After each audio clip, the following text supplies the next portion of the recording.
আসসালামু আলাইকুম। আজকের ক্লাসে আমরা শিখব ইলাস্ট্রেটরের টেক্সট টুল সম্পর্কে। তো টেক্সট টুল হচ্ছে বা টাইপ টুল, এটা হচ্ছে আমাদের মোটামুটি বলা যায় যে সবথেকে জরুরি একটা টুল। কারণ আমাদের কোনো কিছুকে অ্যাড করতে গেলে, কোনো টেক্সটকে অ্যাড করতে গেলে অবশ্যই আমাদের টেক্সট টুল ইউজ করতে হবে। তো দেখেন, টেক্সট টুলের মধ্যে আমাদের এখানে কিছু অপশন আছে, যেমন টাইপ টুল, এটা হচ্ছে নর্মাল যে ডিফল্ট টেক্সট টুল সেটা।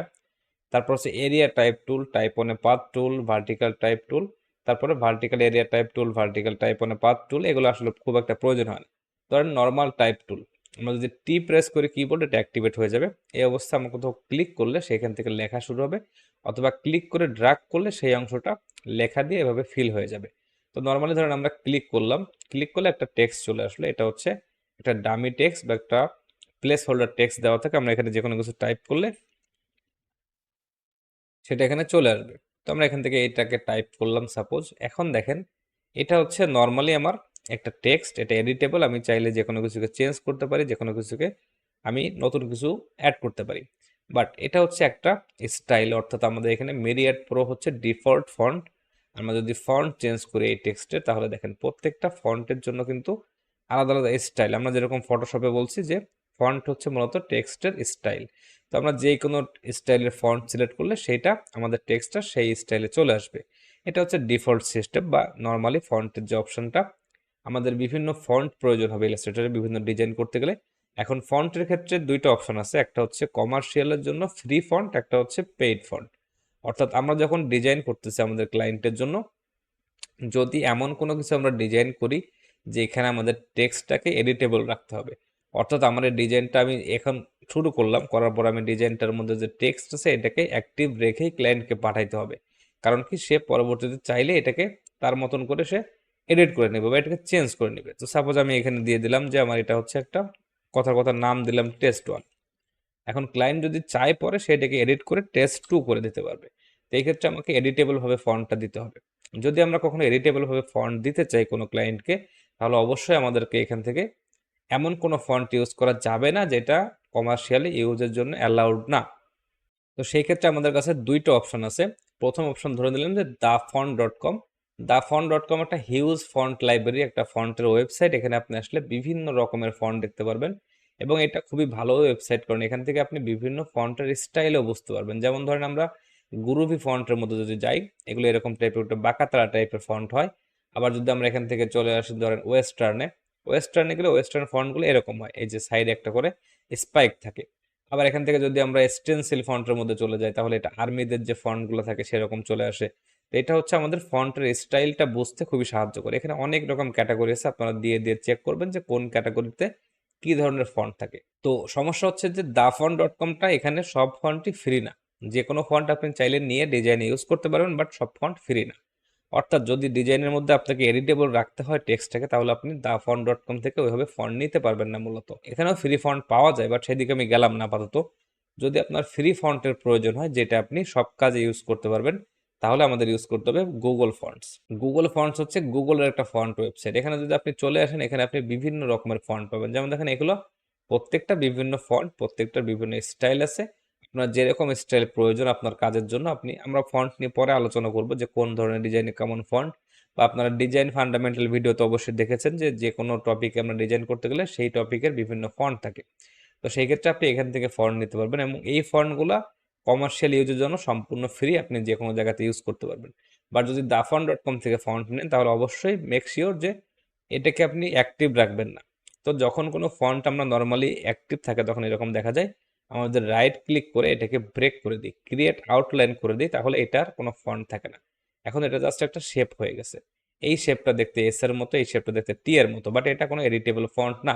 আমি চাইলে এটাকে এডিটেবল করতে পারবো না। তো সেক্ষেত্রে আমাকে কি করতে হবে, যে নর্মালি আমি যদি এডিটেবল না রাখতে চাই বা কোনো ফন্ট ইউজ করি যেটা আসলে dafont.com থেকে নেওয়া বা এটা ফ্রি ফন্ট না, সেক্ষেত্রে আমাকে অবশ্যই ফন্টটাকে ব্রেক করে দিতে হবে। তো যখন আমরা ডিজাইনের কাজ করব তখন আরো বিস্তারিত আলোচনা করব। তো এটা হচ্ছে নর্মাল ফন্ট। আমরা এখান থেকে আরেকটা অপশন আছে যে এরিয়া টাইপ টুল। আমি যদি এখান থেকে একটা সার্কেল নেই, আমি যদি চাই যে সার্কেলের মধ্যে আমি টাইপ করব, তাহলে আমাদেরকে নিয়ে আসতে হবে এরিয়া টাইপ টুল। এরিয়া টাইপ টুল দিয়ে আপনি যে কোনো জায়গাতে ক্লিক করলে এই যে সার্কেলটা দেখেন, এটা কিন্তু টেক্সট দিয়ে ফিল হয়ে যাচ্ছে। এখন আপনার যে কোনো টেক্সট দিয়ে লিখলে সেই টেক্সটটা এই সার্কেলের বাইরে আর যাবে না, এরকম ভাবে আর কি কাজ করবে। যাই হোক, পুরোপুরি সার্কেলের মধ্যেই মনে করেন যে আপনার এটা সার্কেলটাকে ফিল করতে থাকবে। ওকে, এরপর একটা অপশন আছে, সেটা হচ্ছে টাইপ অন এ পাথ টুল। তো ধরেন আমরা এটাকে তো এখানে ইউজ করতেছি, বাট আমরা যদি এমন চাই যে আমরা একটা সার্কেল নিছি, এই সার্কেল বরাবর সার্কেলের যে আউটলাইন আছে এই বরাবর কোনো কিছু লিখবো, তাহলে আমাদের প্রয়োজন হবে টাইপ অন এ পাথ টুল। এটা আমাদের অনেক কাজে লাগবে ডিজাইনের ভিতরে, যখন আমরা ডিজাইন করবো তখন আমরা ভালো বুঝতে পারবেন। তো যদি আমি এখানে ক্লিক করি, এখন এটা আমার লেখার জন্য দিচ্ছে, আমি এখানে যে কোনো কিছু লিখতে পারি। টেক্সট টাইপ দিয়ে দিলাম, দিয়ে আমি এখানে নর্মালি আমার এটা সিলেকশন টুল সিলেক্ট করার পরে এখন আমি চাইলে এটাকে সাইজে কিন্তু ছোট বড় করতে পারবো। আচ্ছা, এটা হচ্ছে নর্মালি স্মল লেটার আছে, আমি যদি চাই যে ক্যারেক্টার প্যানেল থেকে এটাকে এইখানে ক্লিক করলে সবগুলো ক্যাপিটাল লেটার হয়ে যাবে। এখান থেকে আরো অনেক অপশন আছে, যেমন এটা হচ্ছে সাইজ, এটা দিলে হচ্ছে আমার এটা টেক্সটের মধ্যে একটু দূরত্ব বাড়বে বা লেটারগুলোর মধ্যে গ্যাপটা বাড়বে। তো এরকম বিভিন্ন রকমের অপশন আছে যেগুলো আমরা ডিজাইনের মধ্যে যখন প্রয়োজন হবে তখন দেখব। বাট এখানে সমস্যা হচ্ছে কি, ধরেন আমি এখানে লিখছি, এখন যখন আমরা টাইপ অনে পাথ করতেছি বা কোনো পাথের উপর লিখতেছি, কোনো টাইপ করতেছি, তখন তিনটা অপশন থাকে। দুইটা অপশন থেকে শুরুতে, একটা ইন্ডিকেট করে শুরু এবং শেষ, আর একটা ইন্ডিকেট করে সেন্টার। তো আমরা এখান থেকে শুরু করছি, আমরা যদি এই অপশনটাকে টান দিয়ে এইখানে নিয়ে আসি, তাহলে কি হচ্ছে, এই লেখাটা এইখান থেকে শুরু হইলো, আমি একটু জুম করি, লেখাটা এইখান থেকে শুরু হইলো, এখান থেকে লিখতে লিখতে এইখানে এসে শেষ হইলো। আমরা যদি কোনো কিছুকে এরপরেও লিখতে থাকি তাহলে দেখেন এখান থেকে কেটে যাচ্ছে, এটা কিন্তু আর আসতেছে না, অর্থাৎ এই এরিয়ার বাইরে চলে গেছে সেটা। তো সেক্ষেত্রে আমাদের কি করতে হবে, নর্মালি আমরা যা কিছু লিখবো সেটাকে আমাকে এই দুইটা পাথের মধ্যে বা শুরু এবং শেষের মধ্যে রাখতে হবে। আপনি চাইলে এটাকে ঘুরাই কিন্তু এই পাশে নিয়ে আসতে পারেন, সেটা কোনো সমস্যা না। এখানে রাখলাম, তাহলে আমি এখানে কোনো কিছু টাইপ করতে থাকলে সেটা হতে থাকবে। ওকে, তো এখন যদি মনে করেন যে আমি চাই যে ঠিক আছে আমি এরকম ভাবে রাখছি, এখন এটাকে আমি এটা এই সাইড থেকে শুরু হয়েছে, ফলে এখানে গ্যাপ আছে, তো আপনি চাইলে সেন্টার অ্যালাইন করতে পারেন। এখন মনে করেন যে আমি চাচ্ছি যে এই যে লেখাটা আমি এখানে লিখছি, এই লেখাটাই আবার ঘুরায় এই পাশে লিখবো, উল্টা পাশে এই সেম লেখাটা বা অন্য একটা লেখা আমি দিব। সেক্ষেত্রে আমি কন্ট্রোল সি দিতে পারি কপি, আবার কন্ট্রোল এফ দিতে পারি কপি আর পেস্ট ইন ফ্রন্ট। এখানে দুইটা ভার্সন চলে আসছে আমার। তো এই যে পরের যে ভার্সনটা আসছে, এটাকে এখন আমি এই যে সেন্টার পজিশন আছে এটাকে ধরে আমি ড্রাগ করে এই পাশে নিয়ে আসবো। দেখেন এখানে একটু সমস্যা হচ্ছে, তো সেই ক্ষেত্রে আমরা এখান থেকে ম্যানুয়ালি এটাকে অ্যাডজাস্ট করে দিতে পারি, কোনো সমস্যা নেই এইভাবে। আচ্ছা, এখন কি হচ্ছে দেখেন, এটা কিন্তু নর্মালি দুইটাই সেম ফন্ট, দুইটা সেম সাইজে আছে, এটা 70 পয়েন্ট আছে, এটাও 70 পয়েন্ট আছে, বাট দেখতে এরকম লাগতেছে। আমরা যদি একটু ছোট করে দিই তাহলে বুঝতে পারবেন। দেখেন এটা কিন্তু, এইটা যেমন পাতটা বরাবর সুন্দরভাবে প্লেস হয়েছে, এটা কিন্তু ওইভাবে সুন্দরভাবে প্লেস হয় নাই। তার কারণ হচ্ছে যখন আমরা কোনো কিছুকে লিখি নর্মাল হবে, এটাকে পয়েন্ট টাইপ বলা হয়। এটা একটা পয়েন্ট থাকে, এই যে একটা পয়েন্ট আপনারা দেখতেছেন, বা এইটা হচ্ছে পয়েন্ট, এই পয়েন্ট থেকে লেখাটা শুরু হয়।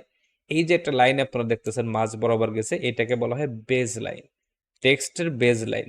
তো এইখানে যেটা হচ্ছে, এই টেক্সটটা, আমার এই টেক্সটের বেজ লাইনটা দেখেন এই ইলিপসের একদম আউটসাইড বরাবর, আর এই পাশে যখন ঘুরাই নিয়ে আসছি, আমি চাইলে কিন্তু এটাকে নর্মালি এই উল্টা দিকে ঘুরাই দিতে পারি এরকম ভাবে।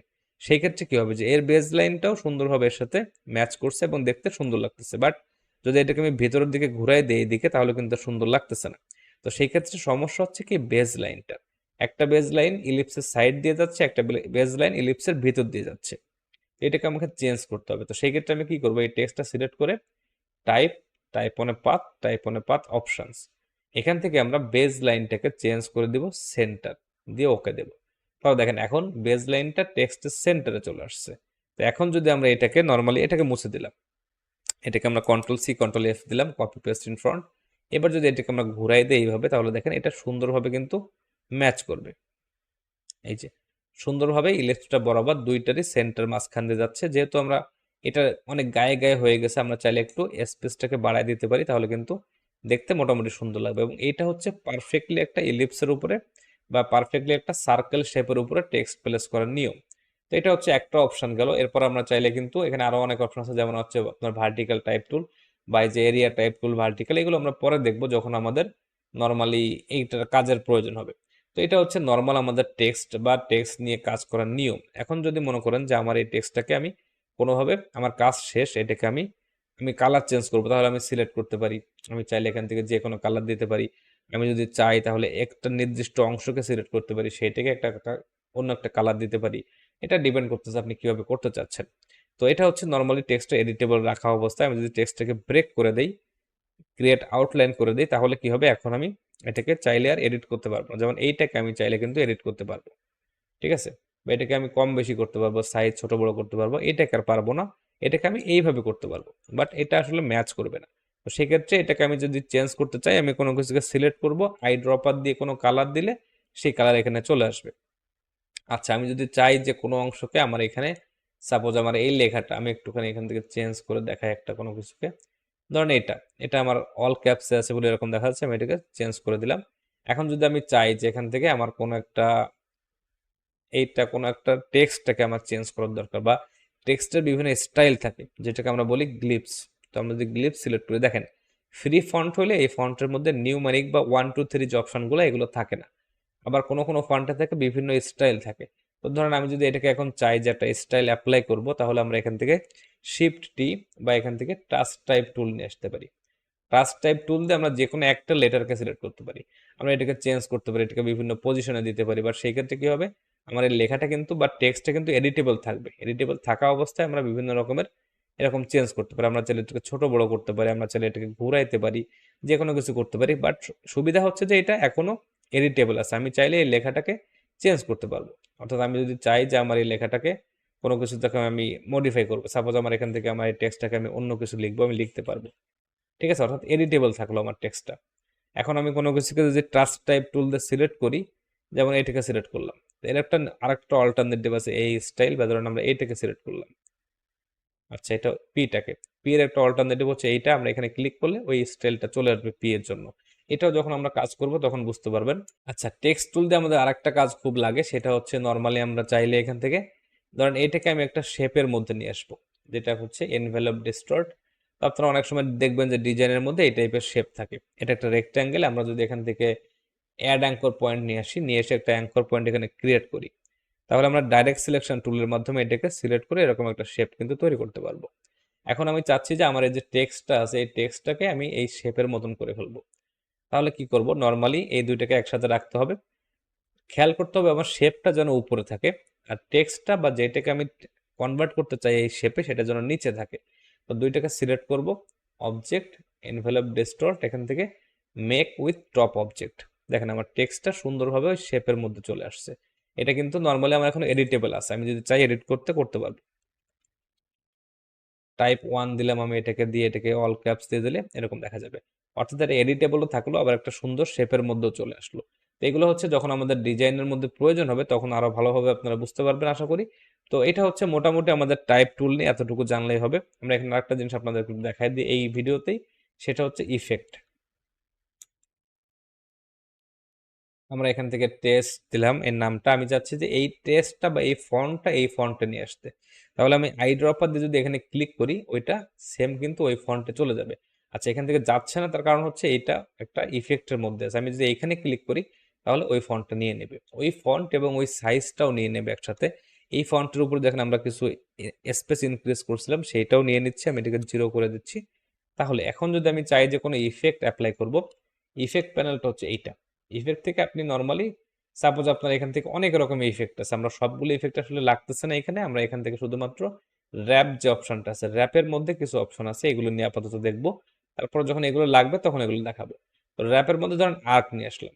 তো আর্ক নিয়ে আসলে যে ফটোশপে আমরা যেরকম দেখছিলাম ওই রকম কিন্তু এটাকে আর্ক করতে পারবো। এটা হচ্ছে ভ্যালু, এই ভ্যালুটাকে আমি কম বেশি করলে আর্কটা কম বেশি হবে। এখানে আরো কিছু ভ্যালু আছে, আমি চাইলে এটাকে এইভাবে করতে পারি, আমি চাইলে এটাকে এইভাবে করতে পারি, যে কোনোভাবে আমি এটাকে ঘুরাইতে পারি, বা বিভিন্ন রকম ইফেক্ট কিন্তু অ্যাপ্লাই করতে পারি। আমি এখানে 0 দিচ্ছি, এখানেও 0 দিচ্ছি। এটা হচ্ছে আর্ক। এরপর হচ্ছে আর্ক, আর্ক লোয়ার। তো আর্ক লোয়ার দিলে কি হবে, এটা নিচের দিকে আর্ক হবে। আচ্ছা, এটাকেও আমরা চাইলে বিভিন্ন রকম ভাবে মডিফাই করতে পারি, আমরা চাইলে এরকম নিয়ে আসতে পারি, এরকম নিয়ে আসতে পারি। আর্ক আপার আছে যেটাও সেম, এটাকে আমরা উল্টা দিকে নিয়ে আসতে পারি, বিভিন্ন ইফেক্ট দেওয়ার জন্য এগুলো ব্যবহার করা হয়। তারপরে আর্চ আছে, আর্চ হচ্ছে এরকম দেখতে লাগে। তো এগুলো যখন ডিজাইনের মধ্যে লাগবে তখন বুঝতে পারবেন। ফ্ল্যাগ আছে, ফ্ল্যাগ দিলে এরকম ইফেক্ট তৈরি হবে। এই যে আমরা ফটোশপে যেরকম দেখছিলাম, রাইজ আছে, রাইজটা এরকম দেখতে লাগবে। তো এগুলো যখন আমাদের লাগবে তখন আমরা দেখবো বা আপনাদেরকে দেখাবো।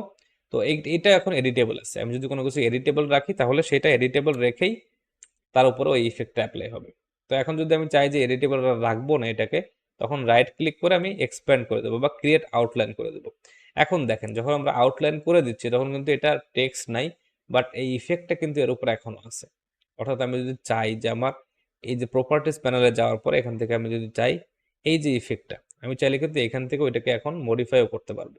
যদিও এটা কিন্তু এখন আর নর্মালি আপনার টাইপ নাই বা টেক্সট নাই, শুধু শেপ হয়ে গেছে, বাট এটাকে এখনো মডিফাই করা পসিবল।